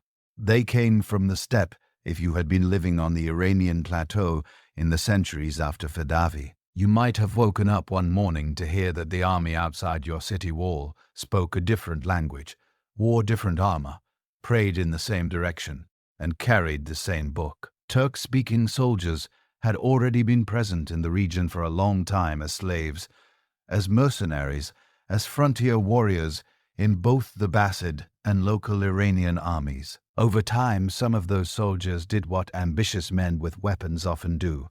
They took over. One of the first great Turk dynasties to rule large parts of the Iranian world was the Ghaznavids based in Ghazni in what was now Afghanistan. Their founder Mahmud of Ghazni is remembered in many ways as a raider into India, as a builder of mosques and palaces, as a patron of scholars. He was ethnically Turk, raised in a military household, operating in a thoroughly Islamic world, and yet when he wanted to make his court feel like the center of civilization, he didn't turn to some new steppe tradition.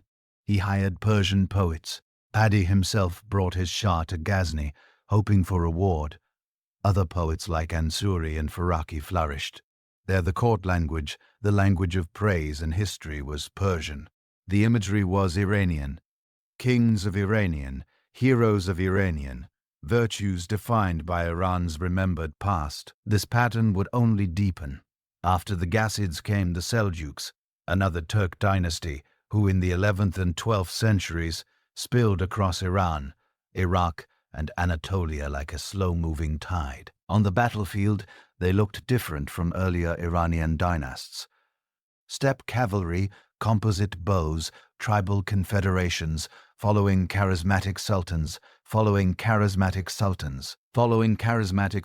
at the level of imagination. Though they stepped into an already furnished house, they adopted the title Sultan and recognized the Abbasid K in Baghdad as a source of religious legitimacy. In practice, their administration was staffed by Persian bureaucrats, their chancery documents written in Arabic and Persian, their cities governed by men steeped in Sassanid and early Islamic Iranian traditions. One of the most famous Seljuk vizier, Misam al-Mal, was himself a Persian from Tus, the same town as Fadi.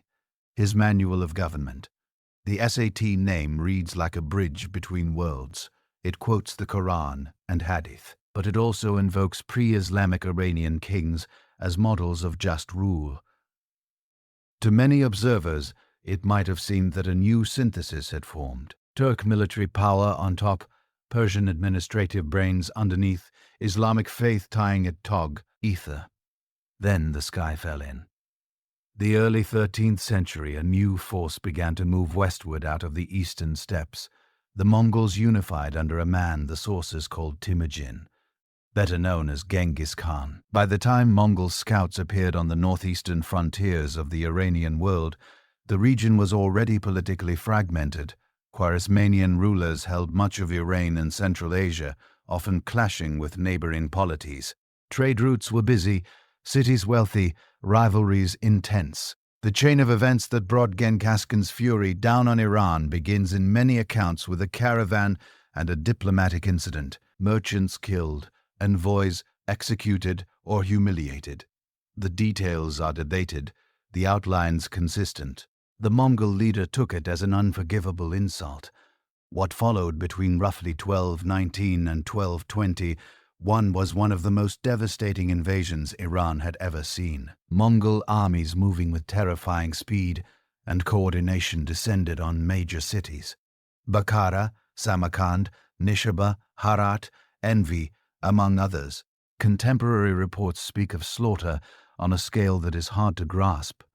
Streets piled with bodies, irrigation systems destroyed, libraries burned, fields left until modern historians argue over exact numbers. Medieval chroniclers, writing in shock, often speak in absolutes.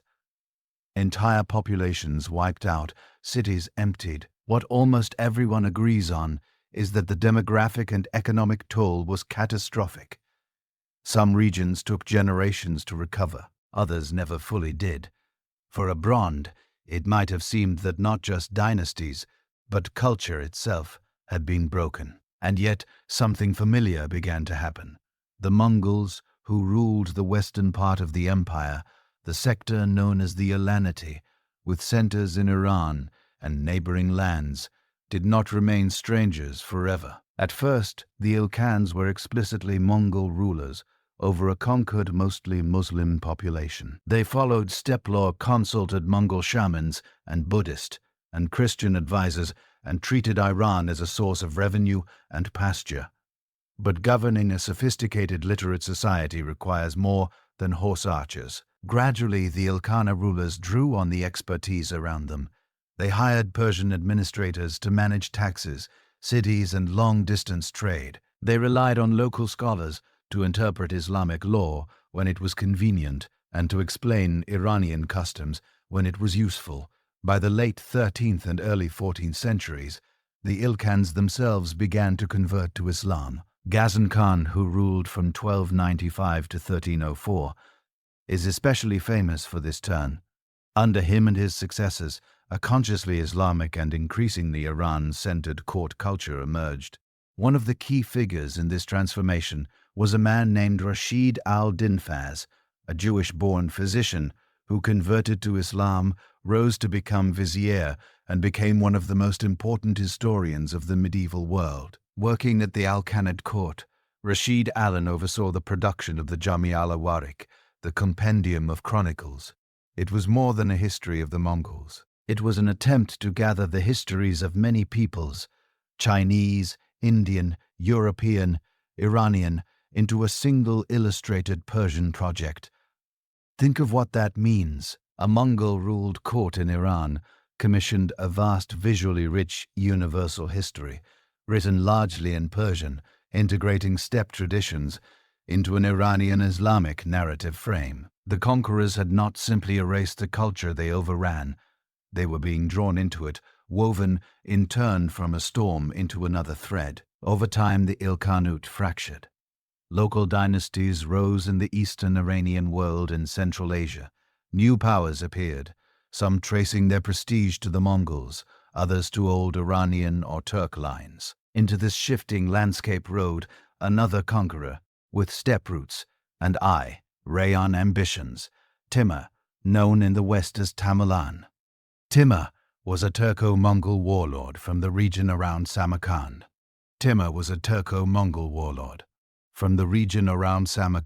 He claimed to be restoring Mongol order, but his ruling style and his cultural choices tell a more complex story. On the battlefield, he was ruthless, leaving pyramids of skulls, outside defiant cities, moving populations, breaking rivals.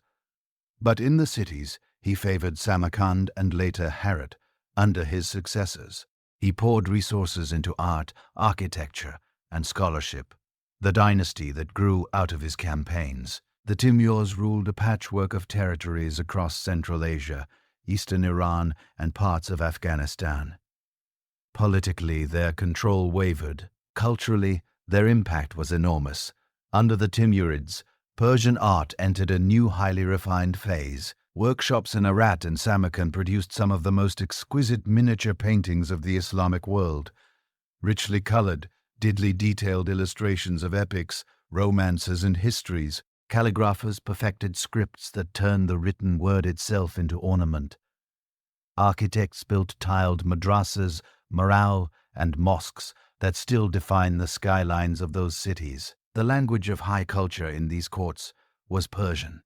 The stories they illustrated were often drawn from Iranian classics, like the Sham poets, such as Jami wrote in Persian, drawing on the mystical legacies of earlier figures like Rumi and Harris, whose ghazals had already woven love, longing, and metaphysical reflection into a uniquely Persian Islamic voice. Samarra and Herat, geographically outside what we now think of as Iran's borders, functioned in many ways as Iranian cultural capitals.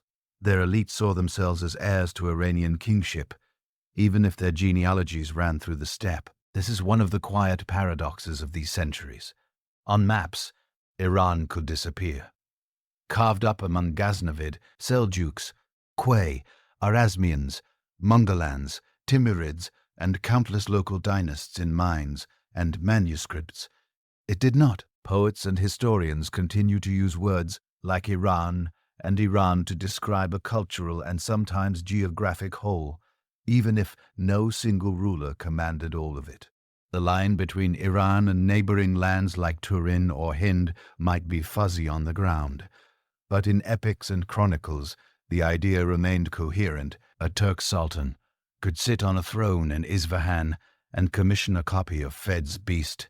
Cheyenne with himself, painted in a margin as a new kind of Iranian king. A Mongol Konis could order histories that placed the story of his people inside an Iranian and Islamic timeline. A tenured prince in Hattat could patronize scholars who wrote about past dynasties of Iran as if he were their natural successor. Conquerors came and went. They burned cities, rebuilt them, renamed them their own languages. Turk, Mongol left marks on the region, but for the business of ruling, of remembering, of imagining greatness, they nearly all reached for Persian. They entered an Iranian house, and without quite meaning to began speaking its language. By the late 15th century, the steppe and the plateau were intimately entangled. Turk tribal confederations reigned the borders of what we would now call Iran. Passionate cities glowed with learning. Sufi orders spread across the region, binding far-flung communities with shared rituals and saints. Underneath the shifting banners, a familiar question was beginning to stir. If so, many foreign dynasties could wear Iranian culture like a robe. Could there be a dynasty that claimed the land itself, not just the priest? At its center was a shrine, a lineage of spiritual masters, and a growing circle of followers, devoted to a saintly figure named Safi Alan. For generations, the Safavids and the rebirth of a unified Iran. Safid sheikhs preached, taught, and quietly gathered influence. Their disciples came from the surrounding Turk-speaking tribes. Fiercely loyal, easily mobilized, they mixed mystical devotion with a taste for battle. Over time, those followers became known as the Qizilbash Redheads for their distinctive red hats with 12 folds, each symbolizing one of the 12 Shia imams. Out of this blend of Sufi piety and tribal militancy, a boy was born in 1487, Ismi. By the time he was a teenager, his world had turned violent. Family members killed, the order persecuted, the young sheikh forced into hiding. He spent years moving between mountain fortresses and remote refuges, always guarded by Qizilbash warriors who believed he was more than just a leader. To many of them, he was a messianic figure, a chosen one who would overturn the old order. At the age of 13, Ismail came down from the mountains. The scene is easy to imagine, even if the details blur in the sources. A boy with burning eyes, banners snapping in the wind, tribal warriors swirling around him. His enemies, the local rulers, who had tried to crush the Safavid order, underestimating him. They didn't make that mistake twice. In a string of battles at the turn of the 16th century, Ismail shattered rival forces in the northwest of the Iranian world. Towns opened their gates. Tribal chiefs switched allegiance. Within a few years, the teenager from Udabil had carved out a realm that stretched across Azerbaijan and into much of what we now think of as northern and western Iran. In 1501, he marched into Tabriz, one of the great cities of the region, and had himself crowned. That moment is often taken as the formal beginning of the Safavidid dynasty. It was more than just another coronation. For the first time in centuries, a ruler based on the Iranian plateau would set out to weld most of its lands into a single, consciously defined political unit. Not just the domains of so-and-so sultan, not just the lands paying tax to such-and-such conqueror, but something closer to the old idea of Iran made concrete. Again, Ismail I moved fast over the first decade and a half of his reign. His armies rolled east into Khorasan, south toward Fars, west into Iraq, north into the Caucasus. Victories alternated with bloody setbacks, especially against the rising Ottoman Empire to the west. But bit by bit, the mosaic of post-Timurid principalities on the plateau was hammered into something approaching unity. If you had looked at a map around 1520, you would have seen a shape beginning to emerge. It wouldn't match modern borders exactly, but it would be close enough to feel familiar. A political Iran was being reborn, and yet the Safavid project was not just about geography. Ismail made a decision that would define Iran's identity, right down to the present day. Up to this point, most of the Islamic world, including most of the Iranian plateau, had been Sunni. Shia communities existed, some quite influential, but they were minorities scattered and often persecuted. The Safid Sufi order, over generations, had moved closer and closer to Shi'ism, weaving veneration of the 12 Imams into its devotion. Ismail took the final step. He declared 12 Shia Islam, the official state-backed form of religion, in his realm. This was not a gentle, gradual shift. It was abrupt, sometimes violent. Sunni scholars were pressured to convert, expelled, or in some cases killed. Public rituals changed. New prayers were recited in mosques. Sermons denounced Sunni caves, whom earlier dynasties had praised. Shrines associated with the family of the Prophet received special honor. In cities and villages across the plateau, the religious landscape tilted. What had been one sect among many was now the official orthodoxy of a kingdom that called itself heir to Iran's past. At the same time, to the west, the Ottoman Empire was consolidating its own. Sunni identity between them, a line began to harden, not just of armies and fortresses, but of doctrine and memory. Iran, under the Safavids, was becoming Shia in a way that would mark it off permanently from most of its neighbors. The process took generations. In some regions, local customs resisted for a long time. In others, devotion to the imams found easy. Soil over the 16th and 17th centuries, imported scholars from places like Lebanon and Iraq helped systematize Shia law and theology in the Safavid realms, teaching, debating, writing books that would become foundations of Iranian religious life.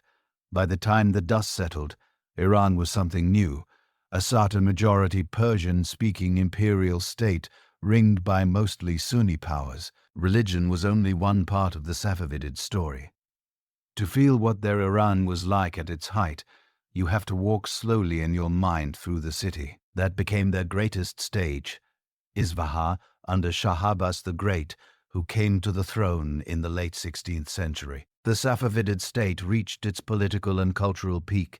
Abbas shifted the capital to Isfahan and set about turning it into a masterpiece. Imagine entering the great square Naqshi image of the world. On one side, the Shah Mosque, its dome, a sea of blue tiles catching the light. On another, the Sheikh breaks. The story stops. On another, the Shikha Mosque, more intimate, its interior patterned like the inside of a seashell. Along the edges, bazaars spill out. Carpets, silks, spices, books, calligraphy. Bridges with elegant arches stretch over the Zanda River, creating spaces where poets recite verses and merchants talk in many languages. Armenian Christians in the suburb of New Ulfa maintain their churches and trade networks.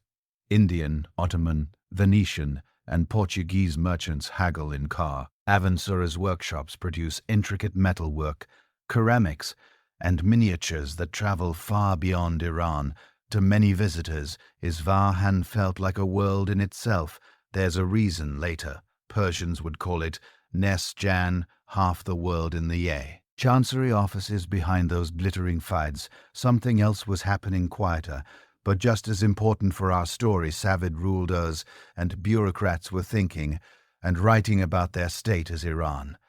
In their letters, treaties and internal documents, terms like Mamal Iran, the domains of Iran, and Mali Iran, the domains of Iran and Mali, the realm of Iran appear alongside older, more familiar names like Persia, Fars, and region-specific titles. They drew on Sinid memories, Islamic era, chronicles, and epic literature to frame their kingdom as the latest incarnation of an ancient Iranian polity. In other words, they weren't just ruling territory. They were reviving an idea. Inside the country, Iran had a clear resonance, geographic, cultural, historical, but outside the old pattern held. European diplomats, merchants, and mapmakers continued to talk about Persia. They met the Persian king, traded for Persian carpets, wrote home about Persian court ceremonials. Latin, Italian, French, and later English text used the classical name that went back to the Ammonids and the Greek historians. Sometimes Safavid court letters sent to Europe would be translated and labeled with Persia in the margins. Even if the original Persian text spoke of Iran, two names overlapping inside the house, people knew they were in Iran. Outside visitors kept calling it Persia. This dual identity hardened during the Safavid centuries. Iran and Persian became the language of self-understanding of history and poetry and law. Persia and European tongues became the label that circulated on maps and in encyclopedias by the time the Safavid dynasty began to weaken in the 18th century. The pattern was deeply set.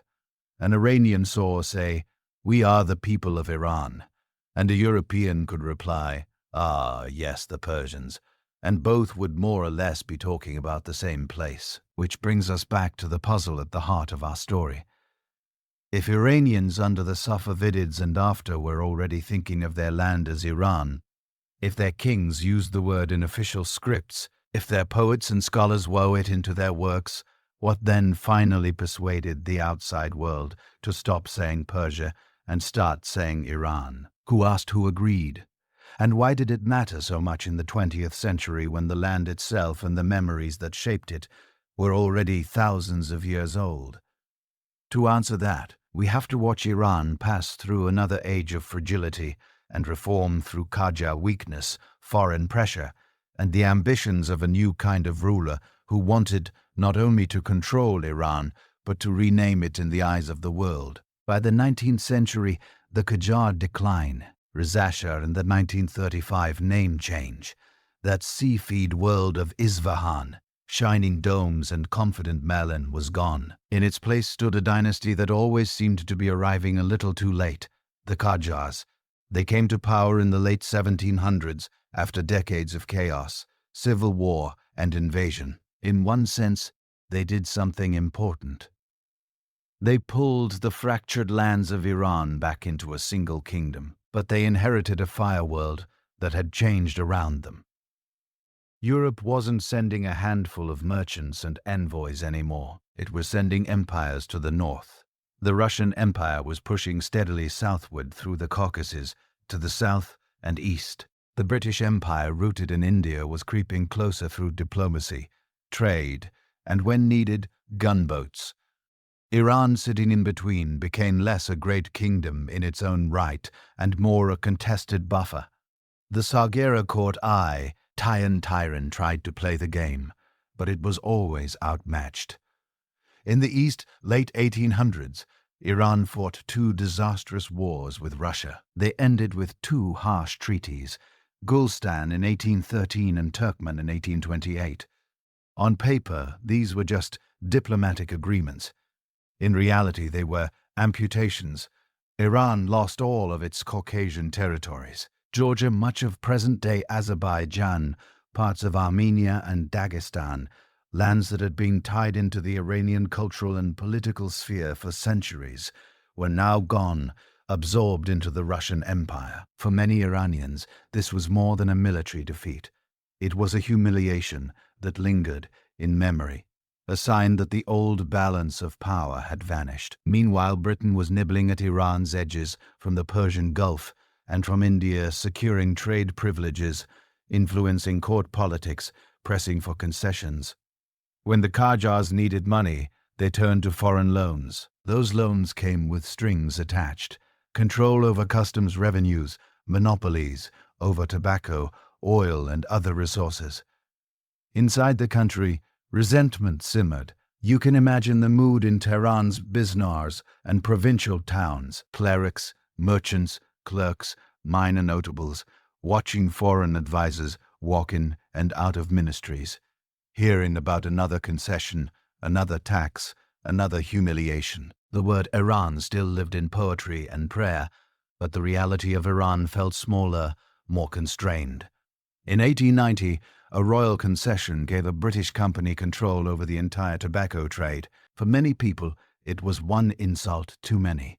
The reaction was unexpected: a broad, coordinated boycott. Tobacco sellers shut their shops. People stopped smoking in public.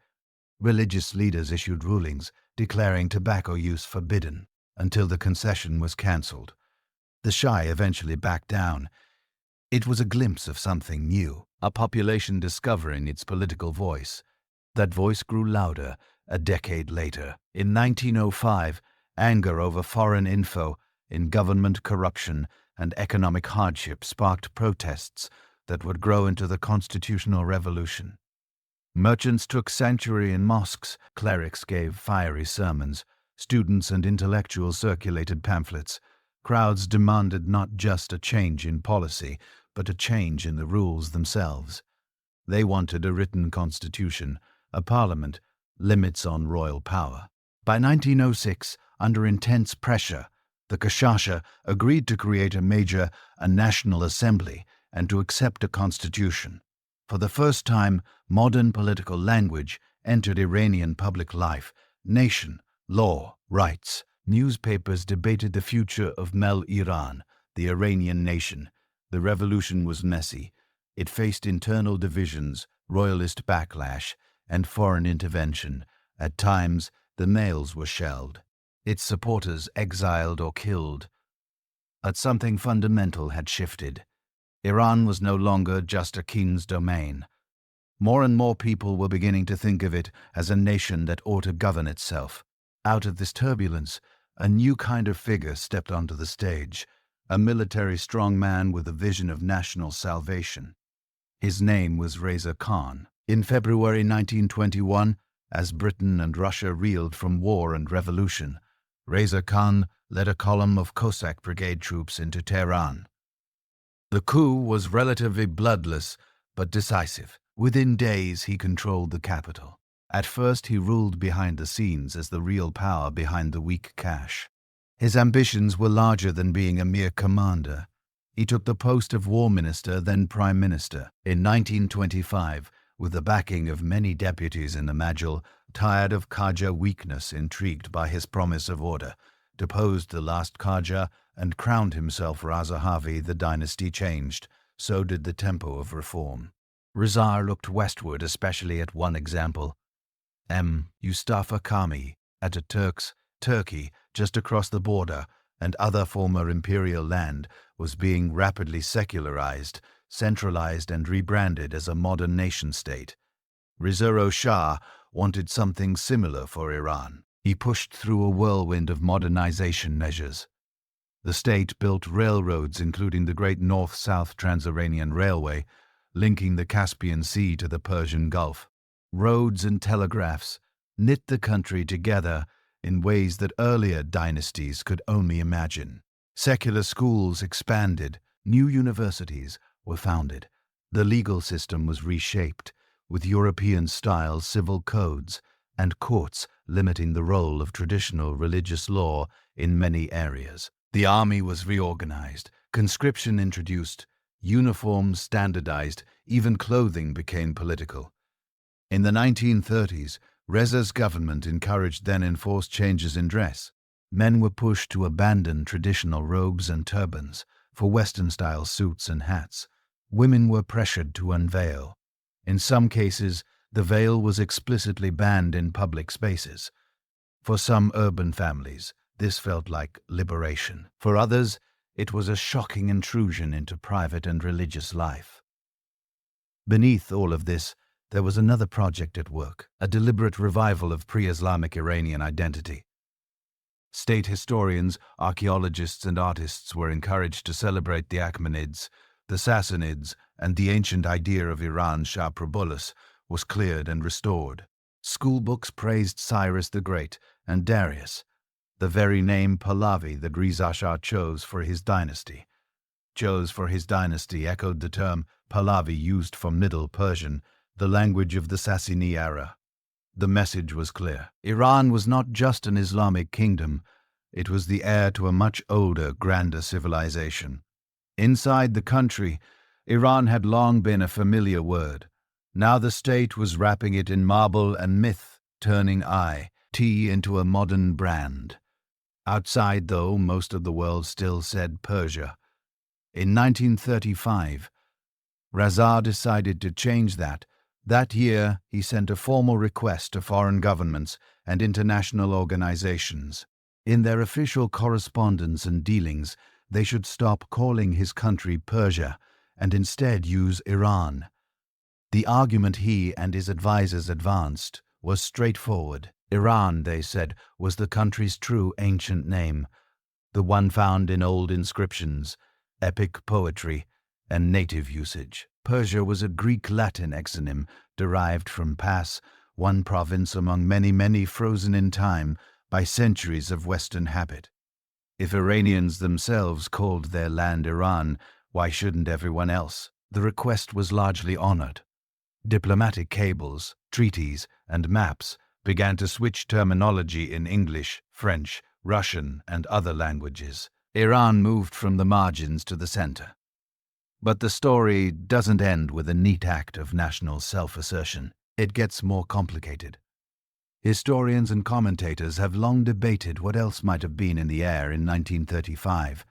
One line of speculation points to the global climate of the 1930s. When Nazi Germany was loudly promoting ideas of Aryan racial identity, the word Iran is etymologically connected to Aryan, both going back to an old Indo-Aryan term that in ancient contexts referred to noble or free peoples. Some German scholars and ideologues of the time took a keen, if distorted, interest in this connection were German advisors or diplomats in Tran, encouraging Russia to emphasize Iran over Persia as part of a shared Aryan narrative. Did he see some propaganda advantage or a way to align himself with what looked at that moment like a rising European power? Different sources hint in different directions. Some accounts suggest German influence played a role, at least in reinforcing the decision. Others argue the MOV was primarily homegrown, rooted in decades of Iranian nationalist thought, from the Arghul Revolution onward, and in Reza's own preoccupation with pre-Islamic glory. The truth may be a mixture. There's no single document that settles the matter beyond dispute. What we can say is that, after 1935, the outside world's mental map shifted. Iran started appearing where Persia had once been printed by reflex. Not everyone welcomed the change. Some Iranian intellectuals, especially those with strong cultural ties to the West, felt that Persia carried a poetic artistic resonance that Iran lacked in European languages. Persian evoked carpets, miniature paintings, poetry, and a certain romantic aura that had built up over centuries of travelogue and Orientalist fantasies. Iran to foreigners sounded unfamiliar, even harsh. Members of the diaspora who had grown up being called Persian wondered what this meant for their identity inside the country. A few critics worried that the tightly managed cult of ancient Iran might sideline other layers of the country's past, particularly its Islamic and regional diversity. Over time, the issue went quiet, but it never disappeared entirely. In 1959, Reza Shah's son and successor, Mohammad Reza, tried to smooth the edges.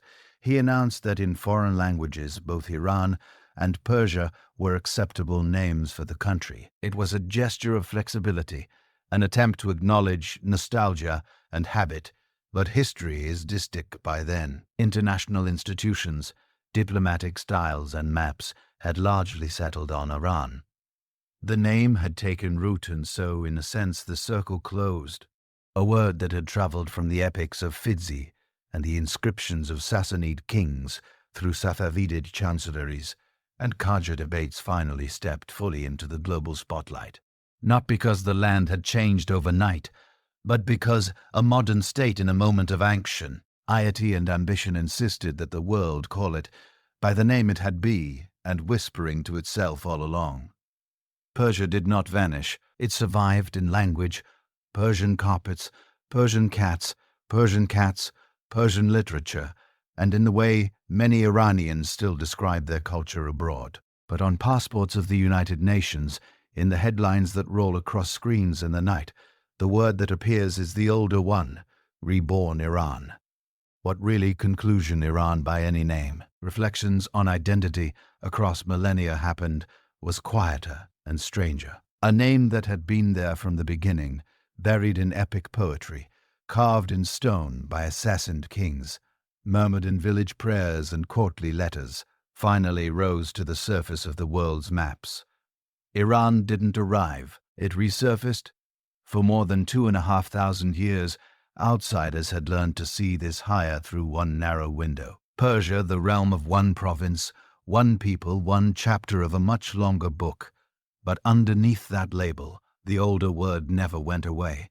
Iran, Iran, the land of the Iranians, empires rose and fell on that plateau.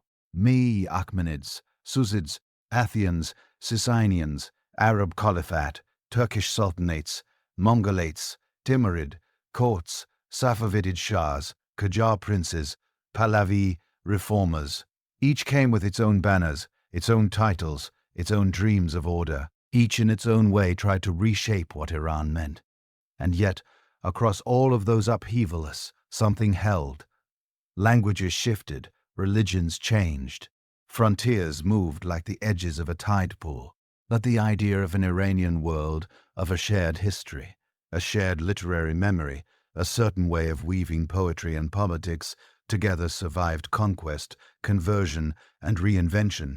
You can see that continuity in strange little places, in the way a Safavid bureaucrat still reached for Sassanid-flavored words to describe his king, in the way a Qajar poet could quote Fidocious and expect every listener in the coffeehouse to nod along, in the way a modern schoolchild opening a textbook in TR might see Cyrus and Imam Ali, Pepylus and Kabbalah printed on adjacent pages as if they had always belonged to the same story. Today that double life of names continues. Persia lingers in the corners of everyday speech. Persian rugs spread across living rooms far from Isfahan. Persian cats curl on windowsills.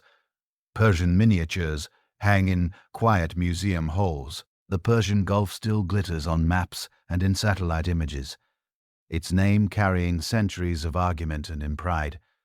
And Iran stands on the world stage, on passports, at embassies, in news tickers sliding across screens in the dark. The word that once echoed from ancient rock reliefs now lives in microphones and digital files, spoken in dozens of accents, heard in 1,000 different ways. Maybe that's the real lesson of this long journey. Names change, but identities are layered, not replaced.